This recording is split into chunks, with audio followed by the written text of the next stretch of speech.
Capitola Black Recordings presents an unabridged recording of The Lost Jewel by Charlotte Marie Tucker, or A Lady of England. Chapter 13. The Wooer.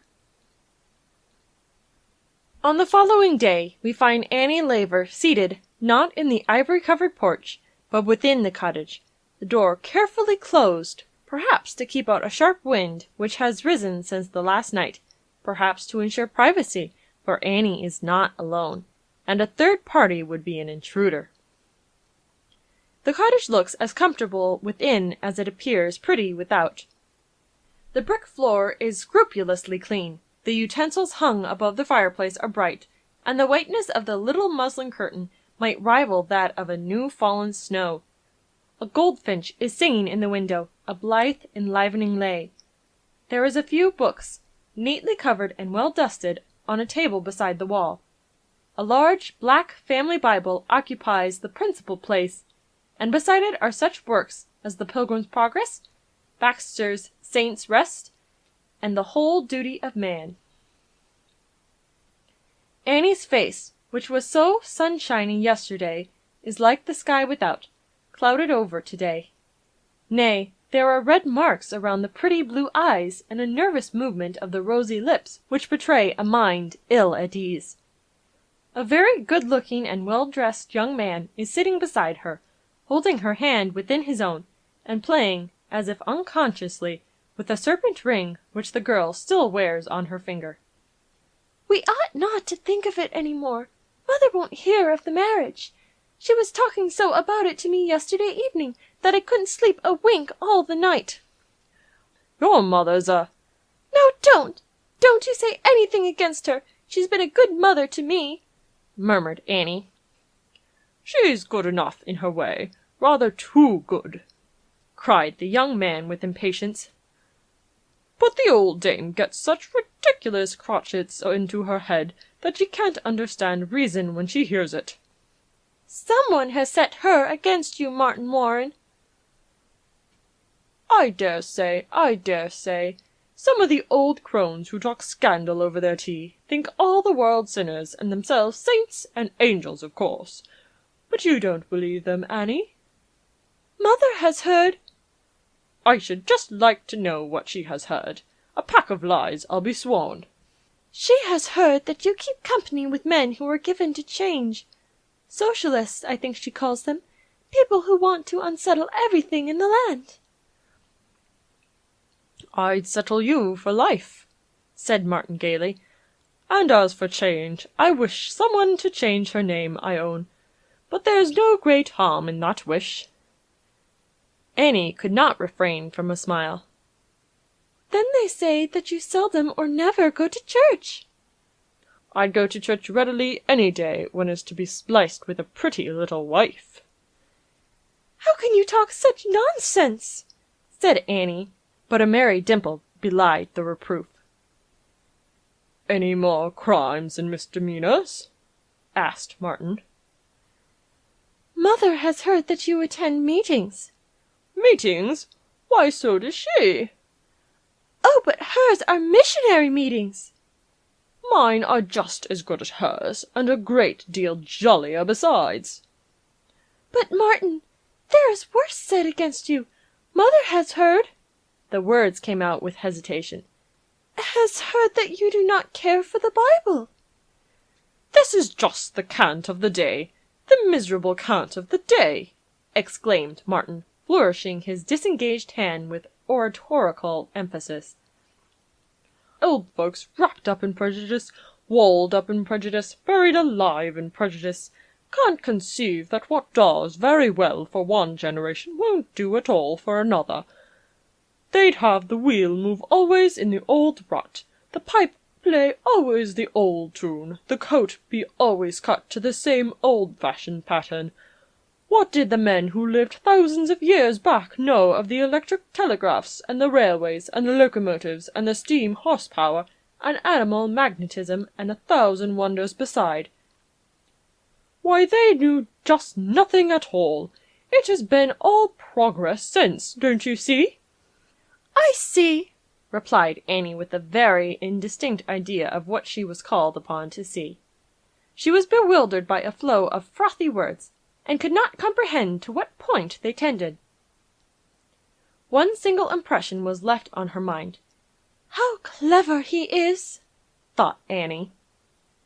"But you," continued Warren in a less excited tone, "you are a sensible, clear-headed girl. You've no nonsensical prejudices to blind you. You are content to take as your partner through life one who adores you, and you only. And you will like him none the worse because his free soul refuses to be cramped and crushed down under the chariot wheels of old superstition." "But what am I to do?" cried Annie, falling back upon the difficulty from which she had started at first. "Mother says she won't give her consent." "Then we can marry without it." "Oh, Martin!" exclaimed Annie, making a feeble attempt to withdraw her hand from her lover's. "Tush! It is what is done every day, and no harm comes of it neither.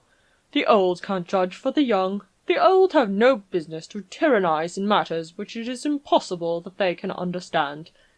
If I had not a penny in my pocket now, and if I and my family were likely to come on the old dame for the necessities of life, why, I could see some sense in her objection.